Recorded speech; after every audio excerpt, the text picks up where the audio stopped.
సహకార ఉద్యోగుల దీర్ఘకాలిక సమస్యల పరిష్కారం కోరుతూ ఈ నెల 16 నుంచి నిరవధిక సమ్మె చేపడుతున్నామని సిఐటియు తుని మండల కన్వీనర్ నక్కెళ్ల శ్రీనివాస్ ప్రకటించారు.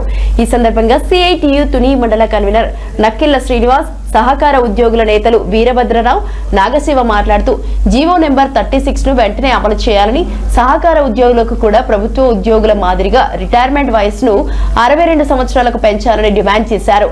ఉద్యోగి సర్వీస్ లో మరణిస్తే కుటుంబానికి భరోసాగా 20 లక్షల రూపాయలు టర్మ్ ఇన్సూరెన్స్ పాలసీ కల్పించాలని వారు కోరారు.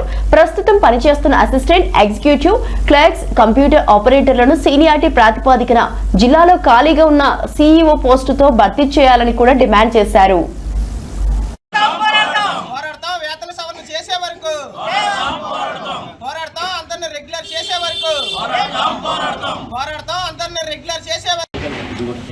మేము 36 జీవోని అమలు చేయమని అడిగాం, కానీ అమలు చేశారు.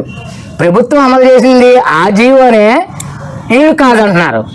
కానీ దాన్ని మరి అమలంగా చేయడానికి కూడా మేము అనుకూలంగా ఉన్నామని చెప్తున్నారు. కానీ బ్యాంకులకు వెళ్తే బ్యాంకు ఉద్యోగస్తులు ఏమంటున్నారంటే మీకు అమలు అవ్వలేదు అని చెప్తున్నారు.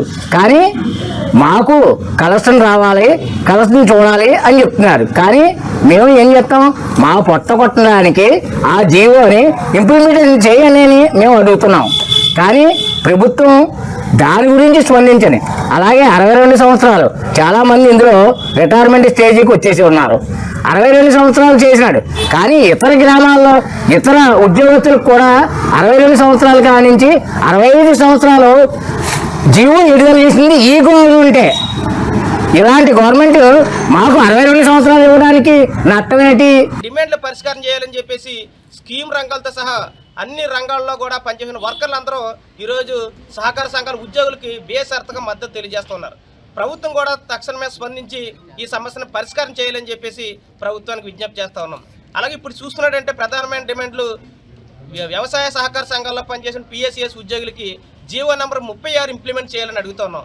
ఇప్పుడు గతంలో చూసుకున్నట్టయితే ప్రభుత్వం ఇచ్చినటువంటి ఈ 36 జీవోని మరి ఇంప్లిమెంట్ చేయకుండా ఈరోజు ప్రభుత్వం చాలా నిరంకుశంగా వ్యవహరిస్తూ ఉంది. ఇది సరైన పద్ధతి కాదు. ప్రభుత్వం ఇచ్చినటువంటి జీవోను ప్రభుత్వం అమలు చేయకపోతే ఇంకెవరు అమలు చేస్తారని చెప్పేసి ప్రభుత్వం డిమాండ్ చేస్తూ ఉన్నాం. అట్లాగే 2019 తర్వాత ఎవరైతే జాయిన్ అయ్యారో వీళ్ళందరినీ కూడా రెగ్యులర్ చేయాలని చెప్పేసి ప్రభుత్వాన్ని విజ్ఞప్తి చేస్తూ ఉన్నాం. ఇదే పద్ధతిలో రిజిస్ట్రార్ గారు కానీ ప్రభుత్వం కానీ దీని మీద స్పందన లేదు. రాష్ట్ర యూనియన్ పిలుపు మేరకు రాష్ట్రంలో ఉన్న అన్ని సహకార సంఘాలు తాళాలేసి మేమందరూ బ్రాంచ్ల దగ్గర, డీసీ ఆఫీస్ దగ్గర, డిఆర్ ఆఫీస్ దగ్గర, అలాగే కలెక్టర్ ఆఫీస్ దగ్గర కూడా ధర్నాల కార్యక్రమాలు చేసాం. అయినప్పటికీ ఇప్పటి వరకు స్పందన లేదు. గత గవర్నమెంటు ఇదే గవర్నమెంట్ మాకు జీవో ఇష్యూ చేసింది హెచ్ఆర్ పాలసీ. కాబట్టి మీరు ఇచ్చిన పాలసీని